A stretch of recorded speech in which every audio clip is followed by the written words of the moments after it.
सभी साधकों को और सबके अंदर बैठे परमात्मा को मेरा प्रणाम। मैं आराधना अरोड़ा अपने channel Aradhana Arora the unique प्राणा में आपका स्वागत करती और आपके साथ शेयर करूंगी पातंजलि योग सूत्र। तो मेरी उन साधकों से रिक्वेस्ट है कि जो आध्यात्मिक पथ पर आगे बढ़ रहे हैं, चीजों को समझ रहे हैं और आगे बढ़ना चाहते हैं, कि हम बड़ी बड़ी बातों को तो बहुत जल्दी पकड़ते हैं, उन पर काम करना शुरू करते हैं, लेकिन फिर हम सोचते हैं कि आध्यात्मिक प्रगति नहीं हो रही, या फिर ध्यान में हमारा मन नहीं लगता, आगे के मार्ग नहीं खुल रहे, या फिर ये क्वेश्चन आना कि अब आगे करना क्या है। तो जब तक हम अपने अंदर की सूक्ष्म गलतियों के ऊपर काम नहीं करेंगे, जो सूक्ष्म बाधाएं हैं उनको नहीं खोलेंगे, तब तक हम आगे कैसे बढ़ेंगे। और ऋषि पातंजलि ने वही सूक्ष्म कमियां हमारे सामने प्रस्तुत की हैं कि इन पर कार्य करो। तो जिन साधकों जो साधक आगे बढ़ने का प्रयास कर रहे हैं, उनसे मेरी रिक्वेस्ट है कि अगर आज ये सेशन आप पहली बार सुन रहे हैं, तो पतंजलि के सारे सूत्रों को आप स्टार्टिंग से सुनिए। आप और अच्छे से समझेंगे और अपने ऊपर कार्य करने के लिए आपके सामने वो चीजें आएंगी जिन पर आप काम कर सकते हैं। तो आइए शुरुआत करती हूँ। दृष्ट दृश्यो संयोगो हे हेतु, यानी कि देखने वाला यानी कि दृष्टा, और देखे जाने वाला यानी कि दृश्य, यानी कि हम देख रहे हैं यानी कि हम दृष्टा हैं, और जिसको हम देख रहे हैं वो है दृश्य।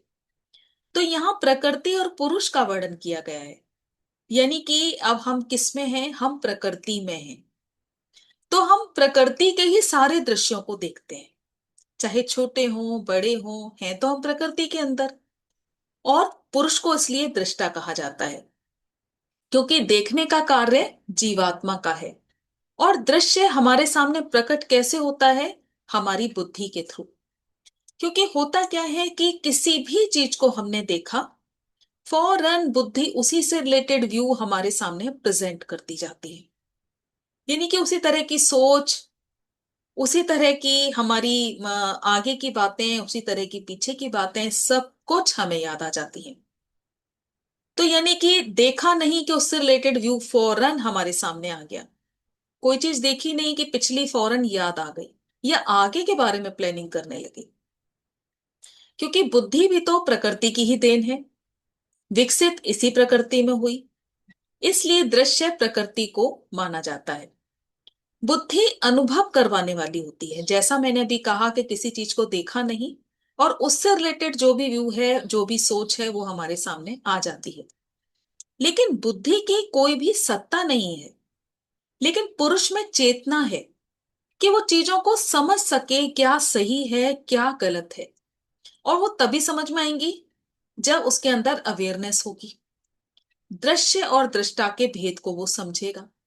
और इसी से रिलेटेड अभी कुछ समय पहले मैंने सेशन भी लिया, साक्षी भाव को समझना, उससे रिलेटेड। तो आप उस सेशन को जरूर सुनना, समझना, आपको और अच्छी तरह से समझ में आएगा। तो जब अवेयरनेस होती है तो हमें ये समझ में आने लगता है, हम भेद को समझने लगते हैं कि मैं शरीर नहीं हूं, बस मैं दृष्टा हूं। तभी ध्यान लगना हमारा शुरू हो जाता है। और इससे रिलेटेड एक और सेशन में आपके सामने जल्दी लेकर आऊंगी, जिसको मैं और डीपली आपके सामने प्रेजेंट करूंगी, और उसे आप अच्छे से समझेंगे। अगला सूत्र है प्रकाश क्रिया स्थित शीलम भूतेन्द्रियात्मक भोग पर्व गार्थम दृश्यम, यानी कि इस दृश्यमान दुनिया में, दृश्यमान दुनिया जिसको हम देखते हैं, इसकी तीन विशेषताएं हैं। पहली है प्रकाश यानी कि ज्ञान हो जाना, दूसरी है क्रिया यानी कि परिवर्तन आना, स्थिति यानी स्थिरता। दृश्यमान दुनिया के पांच भौतिक तत्व हैं, पृथ्वी, जल, अग्नि, वायु और आकाश। दृश्यमान दुनिया एक साधन है हमारे लिए, जो पुरुष को अनुभव भी देती है, भोग में भी लगाती है, और अगर जाग जाए, अवेयर हो जाए, तो मुक्ति भी प्रदान करती है। यानी कि यहां पर अनुभव भी लो, भोगो भी, लेकिन जागे हुए रहो। सत्व, रजस और तमस, ये तीन स्वभाव हर दृश्य के अंदर है। ये हमारे ऊपर डिपेंड करता है कि अभी हमारी प्रकृति कैसी है, सत्व है, रजस है या तमस है। क्योंकि किसी भी चीज को देख के हमारी प्रकृति पर डिपेंड करता है कि हमने उसके लिए क्या इमेज अपने दिमाग में बना ली। ये तीन स्वभाव हर दृश्य के अंदर होते हैं। जैसा मैंने कहा, पांच भौतिक तत्व और पांच इंद्रियों से मिलकर ये बने होते हैं। तो या तो जीव भोग में जाए या फिर उसे मोक्ष मिल जाए। तो यहां इस बात को अगर हम समझें, तो संसार का सुख भी तुम इसी भोग से ही देखोगे, तुम इसी से देखोगे, और जाग गए तो मोक्ष भी आपको यहीं से मिलेगा। यानी कि जितने भी संत महात्मा हमारे हैं, उनके अंदर भी यही सारी प्रकृतियां थी। लेकिन क्या हुआ, समय से अवेयर हुए और वो मोक्ष को प्राप्त हुए। यही सारी प्रकृति आपके अंदर भी है। तो यही बात कह रहे हैं कि या तो आप जाग जाओ या फिर ये भोग ही भोगते रहो। इसका अर्थ ये नहीं कि आप संसार को छोड़ दो, भाग जाओ। पतंजलि इसी को क्लियरिटी के साथ कहते हैं कि प्रकृति की सुंदरता तुम्हारे निहारने के लिए है। सब कुछ देखो, सब कुछ निहारो, आनंद लो, स्वादिष्ट भोजन भी खाओ, पर संसार का आनंद लेते हुए स्वयं को मत भूलो। और होता क्या है कि हम जिसके साथ मिल जाते हैं, हम स्वयं को भूल जाते हैं। चाहे हमारे मित्र हो, चाहे हमें कहीं जाना हो, प्रकृति में रहना हो, कोई आनंद लेना हो, कुछ खाना हो, हम सबसे पहले खुद को भूलने का काम करते हैं और उस चीज को ध्यान रखते हैं जिसके साथ हम हैं। जबकि हमें खुद को याद रखना है। खुद को याद करने का मतलब है अवेयर रहना, कि आप ये मत भूलो कि आप इन सबसे अलग हो। और यही विवेक है, यही दृष्टा भाव है।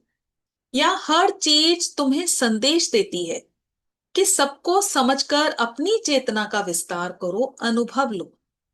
क्योंकि जब हम अवेयर हो जाते हैं, तो तब हमें एक एक छोटी छोटी चीज समझ में आती है और हर चीज से लेसन मिलता हुआ हमें दिखाई देता है। क्योंकि हम अवेयर हैं, तब हमें समझ में आता है कि अगर मैं यहां पर था या यहां पर थी तो यहां से मुझे ये सीखने को मिला। लेकिन अगर आप अवेयर ही नहीं, आप जागे ही नहीं, तो आप किसी बात को कैसे समझेंगे। अगला सूत्र है, विशेषा विशेष लिंग मात्रा लिंगानी गुण परवाणी। इस सूत्र में प्रकृति को चार भागों में बांटा है। विशेष, अवशेष, लिंग, अवलिंग, जो सत्व, रजस और तम की ही अवस्था है। इनको समझते हैं। विशेष, इसमें कुल 16 तत्व हैं, जिसमें पांच तत्व आकाश, वायु, अग्नि, जल और पृथ्वी। पांच ज्ञानेंद्रियां, कान, त्वचा, आंखें, जीवा व नासिका। पांच कर्मेंद्रियां, वाणी, हाथ, पैर, पांव व मूत्र द्वार। और एक मन। ये सब विशेष हैं, दिखाई भी देते हैं, इसलिए विशेष हैं। अवशेष, जो तत्व प्रत्यक्ष दिखाई ना दे, जिसे सिर्फ हम समझ सकें, फील कर सकें, क्योंकि इनकी सत्ता होती तो है। इनमें से कुल 6 तत्वों को रखा गया है। शब्द, स्पर्श, रूप, रस व गंध व अहंकार। ये सब सूक्ष्म रूप हैं। अब आया लिंग। ये प्रकृति का परिणाम है, प्रकृति द्वारा उत्पन्न है।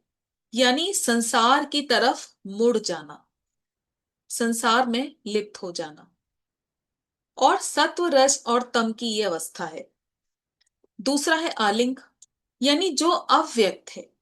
यानी ये वो अवस्था है जब संसार से वापस मुड़ जाना, वापस आ जाना।